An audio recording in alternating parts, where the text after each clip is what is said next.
For those of you who don't know, Matt Colville is probably the best RPG content creator on YouTube. But last month in a video, he said that law versus chaos is like pulling up to a stop sign. And if there's nobody there, no chance you're going to injure anyone, and you still stop, you're lawful. But basically, law versus chaos is a question of, do you believe it's good for there to be rules, or do you not believe that? And I don't think so. I don't think that definition is misleading or destructive. It's certainly in line with the D&D Dungeon Master's Guide. I think that it's surface level.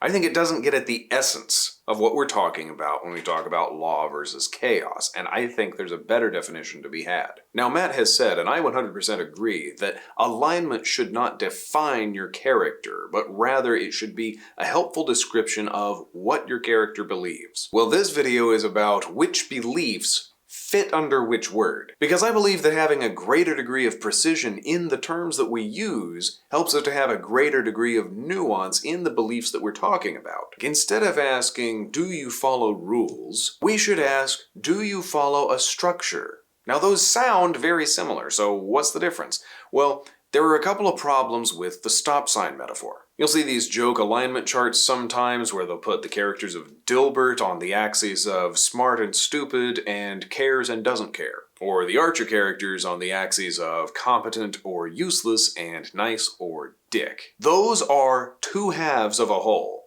They are of equal importance and they are asking a similar kind of question. Because in those universes, those are the most important characteristics to know about a character, because those are comedic universes, where characters have very uncomplicated forces driving what they do. And of course, all those characters have other layers of motivation like meanness or naivete or sex to make them interesting and unique, but those motivations can all be boiled down to one of those two fundamental forces in that universe. Now, I bring those charts up to illustrate a point. Because Dungeons & Dragons alignment isn't restricted to describing petty, shallow motivations in comedic universes. It can do that, but it can also describe grittier motivations in grittier universes. And it can do that because its two axes are the two fundamentals of motivation. But I'm proposing that the law axis should not be labeled as the stop sign question, because the stop sign question isn't a fundamental of motivation. The stop sign question is more like sex, meanness, and naivety than it is like good and evil. And here's why. The bad, from the good, the bad, and the ugly, is not a character who stops at stop signs. For one thing, he kills people for money. That's what makes him an evil character, but we're also shown that he will still kill someone who has shared his food with him. In most people's minds, for a very long time in our species' history, that has been a bit of a social taboo. So he would obviously seem to be a chaotic character. Except we're also shown that once he's taken a contract to kill a man, he will not waver in that objective even if he's offered a greater amount of money. It's a tidy sum. But when I'm paid, I always see the job through. The bad acts according to a rigid structure. His evil has a structured form rather than an unstructured form, in opposition to the ugly who has no motivation other than his immediate gratification. When we look at that defining facet of his character, we have no choice but to say, he's lawful. So how can such a law-breaking man be a lawful character? Because following laws isn't one of the fundamentals of motivation. Following a structure is. And the bad clearly has a structure. Let's look at another example. I find your lack of faith disturbing. A lot of people think of Darth Vader as the incarnation of lawful evil, because after all, he's set up a law-abiding organization, the Empire. If you don't follow the laws, you get killed. But he himself breaks promises, kills prisoners of war. He hires bounty hunters, which we sense is somewhat against the office culture of the Empire. Bounty hunters? We don't need that scum. Vader famously invites Luke to join with him and overthrow the Emperor. He doesn't care about the legal or social structure of the Empire, he only wants to rule it. Darth Vader is a man who essentially believes in the idea of evil, that the strong should not help the weak, but rather that might makes right. Well, then they should be made to. Sounds an awful lot like a dictatorship to me. For Darth Vader, law is not an axis co-equal with the moral axis. Law is a thing to be used in the furtherance of evil. And all these things land him in neutral evil.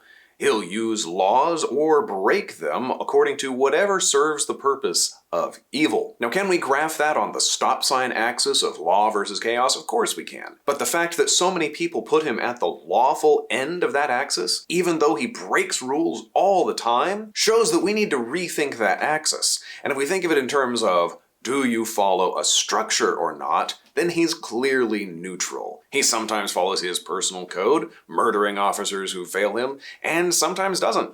He doesn't kill Admiral Piet. Maybe because Piet is more competent than his other officers, or maybe because he actually wanted Luke to get away.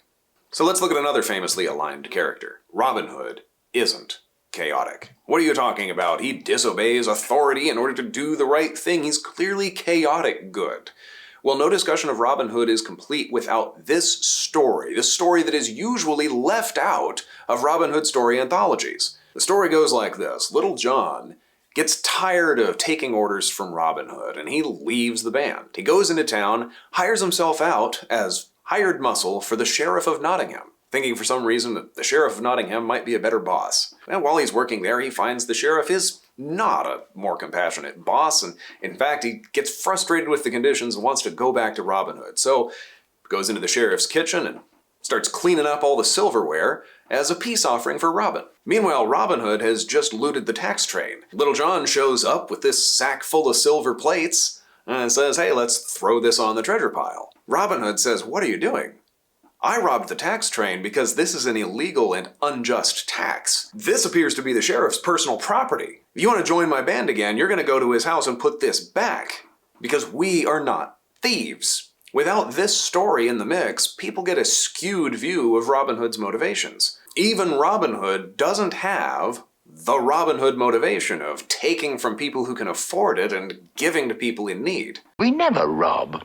We just sort of borrow a bit from those who can afford it. Because the sheriff could afford it. Robin Hood doesn't care about the wealth gap. If the sheriff owns this silver, it's his silver. Robin Hood cares that the taxes are being illegally levied by a pretender to the throne. Because let's remember, Prince John is the one stepping outside of his legal authority. His job is to maintain King Richard's laws while King Richard is off fighting in the Crusades, not to come up with laws and taxes of his own because he does not have that authority. You call me traitor? What else do you call a man who takes advantage of the king's misfortune to seize his power?